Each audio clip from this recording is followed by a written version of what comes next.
ज्योतिर्लिंग में सर्वप्रथम माने जाने वाले सोमनाथ ज्योतिर्लिंग की करते हैं। देखिए, सोमनाथ मंदिर का सबसे बड़ा रहस्य सामने आ गया है। ये दावा किया जा रहा है कि पूरी 10 शताब्दी यानी पूरे 1000 साल बाद भगवान सोमनाथ अपने मूल स्वरूप में प्रकट हुए हैं। ये दावा किया है आध्यात्मिक गुरु श्री श्री रविशंकर ने। अब तक इतिहास में हमने यही पढ़ा लिखा है कि विदेशी आक्रांत गजनवी ने 11वीं सदी में सोमनाथ मंदिर में लूटपाट के बाद दिव्य ज्योतिर्लिंग को खंडित कर दिया था, लेकिन श्री श्री रविशंकर ये दावा कर रहे हैं कि तब खंडित हुए मूल ज्योतिर्लिंग के अवशेषों को सहेजा गया था और अब 1000 साल बाद उन अवशेषों से बने शिवलिंग दुनिया के सामने लाए गए हैं। आखिर किसने सहेजे थे खंडित ज्योतिर्लिंग के अवशेष और क्या है ये पूरा रहस्य, देखिए हमारी इस खास रिपोर्ट में।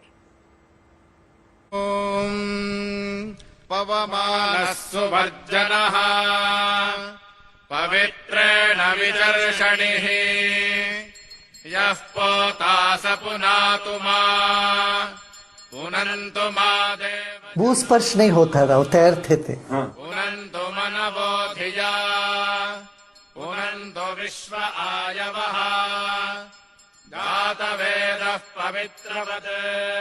शिवलिंग के पास नहीं जा पाता, फिर उसने हथौड़ी से शिवलिंग को तोड़ी।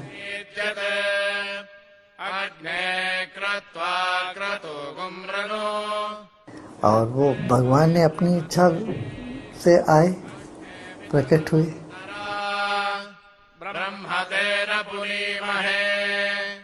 वो अभी तक विद्यमान है 1000 साल? हाँ, अभी भी है ना, है, अभी भी है। एक शिला नहीं है, उसमें शक्ति है, प्रकाश है, ज्योति है।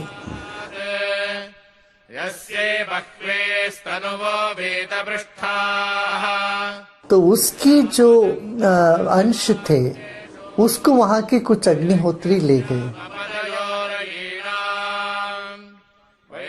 100 साल तक इसको बाहर मत लेके आना। राम मंदिर बनने के बाद इसको बाहर प्रकट कर। क्या यही सोमनाथ महादेव का साक्षात स्वरूप है? क्या 1000 साल बाद सोमनाथ अपने मूल स्वरूप में प्रकट हो गए हैं? पूरी 1 सहस्त्राब्दी के बाद क्या 12 ज्योतिर्लिंग में प्रथम माने जाने वाले सोमनाथ महादेव का सच्चिदानंद स्वरूप दुनिया के सामने आया है? ये दावा किया है आर्ट ऑफ लिविंग के संस्थापक और आध्यात्मिक गुरु श्री श्री रविशंकर ने। श्री श्री रविशंकर का दावा है कि ये शिवलिंग भगवान सोमनाथ का वही ज्योतिर्लिंग स्वरूप है जिसे 11वीं सदी में महमूद गजनवी ने खंडित किया था। बताया जाता है कि अपनी अद्भुत चुंबकीय शक्तियों के कारण सोमनाथ ज्योतिर्लिंग भूमि को स्पर्श नहीं करता था, बल्कि जमीन से कुछ ऊपर हवा में विद्यमान रहता था। श्री श्री रविशंकर इतिहास का संदर्भ देते हुए बताते हैं कि प्रभास तीर्थ में पूरी भव्यता और दिव्यता के साथ विराजे सोमनाथ महादेव की इस अद्भुत स्वरूप की ख्याति ही महमूद गजनवी को सोमनाथ की चौखट तक खींच लाई थी। वो स्पर्श नहीं होता था, वो तैरते थे। यही सुना है ना, तो वो सच है। इसीलिए उनको इसने बहुत आश्चर्यचकित होके जब मोहम्मद गजनी आए थे, वो तलवार चलाता था, ये सुना है, तो तलवार जाके दीवार में चिपक जाता था, शिवलिंग के पास नहीं जा पाता था। फिर उसने हथौड़ी से शिवलिंग को तोड़ी। गजनवी के सोमनाथ मंदिर पर आक्रमण और मंदिर को खंडित करने की कहानी तो इतिहास में सभी ने पढ़ी है, लेकिन अब श्री श्री रविशंकर ने इस कहानी का वो हिस्सा दुनिया के सामने खोला है जिसकी पिछले 1000 सालों से किसी को भनक तक नहीं थी। श्री श्री रविशंकर बताते हैं कि गजनवी द्वारा खंडित शिवलिंग के अवशेषों को तंजावुर के अग्निहोत्री ब्राह्मण अपने साथ ले गए थे। पिछले 1000 साल से अग्निहोत्री ब्राह्मणों की पीढ़ियां दुनिया की नजरों से दूर चुपचाप सोमनाथ ज्योतिर्लिंग को सहेज दिया रही थी। जब उन्होंने तोड़ा तो उसकी जो अंश थे उसको वहां के कुछ अग्निहोत्री ले गए दक्षिण भारत। ये तंजावुर के पास पापनाशम के साथ, जो हमारा जन्म स्थान है उसके पास ही में एक गांव, वहां के अग्निहोत्री लोग इसको छुपा के रखे रहे, किसी को नहीं पता था। देखिए, बाजू वाले गांव के लोगों को नहीं पता था वहां है ऐसे करके। हम लोगों को नहीं पता। लेकिन पूरी एक सहस्त्राब्दी के इंतजार के बाद फिर वो समय भी आया जब सोमनाथ महादेव के इस स्वरूप को दुनिया के सामने उजागर करने का वक्त तय हुआ। और ये वक्त तय किया कांची शंकराचार्य ने। साल 1924 में शंकराचार्य चंद्रशेखरेंद्र सरस्वती ने ज्योतिर्लिंग को पूजते आ रहे अग्निहोत्री ब्राह्मणों को ठीक 100 साल बाद शिवलिंग को उजागर करने का आदेश दिया। फिर उन्होंने 1924 में शंकराचार्य जी महाराज जो थे चंद्रशेखरेंद्र सरस्वती, जिनको महासन्निधानम कहते, उनके पास ले गए। उन्होंने कहा भारत आजाद हो जाएगा, उसके बाद 100 साल तक इसको बाहर मत लेके आना, राम मंदिर बनने के बाद इसको बाहर प्रकट कर दो। तो 100 साल हो गया तो उनको ये भी आदेश था कि हमारे पास इसको लेके आए। ऐसे बेंगलोर में एक महात्मा होंगे उनके, और वो भगवान ने अपनी इच्छा से आए, प्रकट हुए।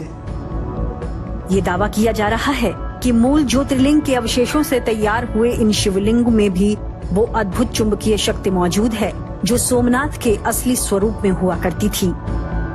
तो क्या इनमें वो जो चुंबकीय गुण था वो अभी तक विद्यमान है? 1000 हाँ, साल अभी भी है ना, है, अभी भी है। अभी इसमें है चुंबकीय गुण है, आपको दिखाएंगे।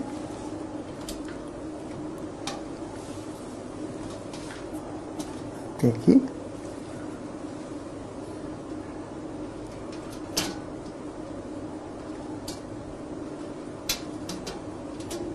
अरे वाह,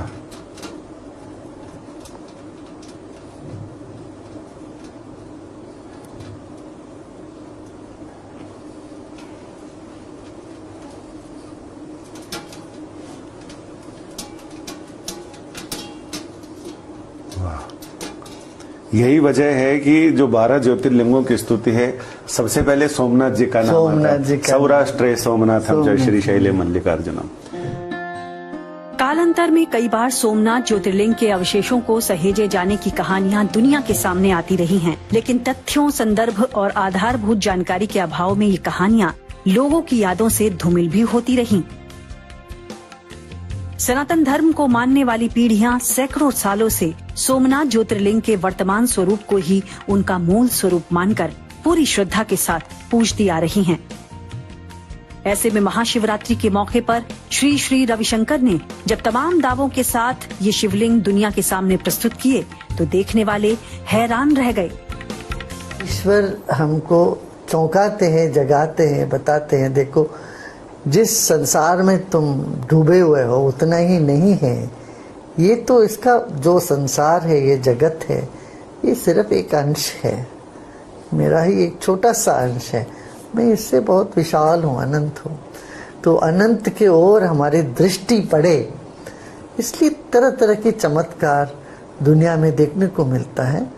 पर हम चमत्कार में फंसना नहीं, हमें क्या अध्यात्म के ओर चलना है। श्री श्री रविशंकर का दावा है कि ज्योतिर्लिंग के अवशेषों को सहेजने वाले अग्निहोत्री ब्राह्मण परिवारों के सदस्य सीताराम शास्त्री ने ये शिवलिंग उन्हें सुपुर्द किए हैं। इसके बाद इस महाशिवरात्रि पर आर्ट ऑफ लिविंग के आयोजन में सभी के सामने इनकी पूजा अर्चना की गई। श्री श्री रविशंकर ये दावा कर रहे हैं कि ये शिवलिंग आस्था, भक्ति और सनातन धर्म की अनंत शक्ति का प्रमाण है। महादेव के इस स्वरूप का साक्षात सोमनाथ से संबंध और अतीत के गर्भ में छुपी इनकी कथा तो स्वयं महादेव ही जाने। लेकिन महाशिवरात्रि के महाउत्सव में पवित्र ज्योतिर्लिंग अवशेषों के दर्शन सोमनाथ महादेव के भक्तों के लिए एक अद्भुत क्षण था। संजय शर्मा के साथ ब्यूरो।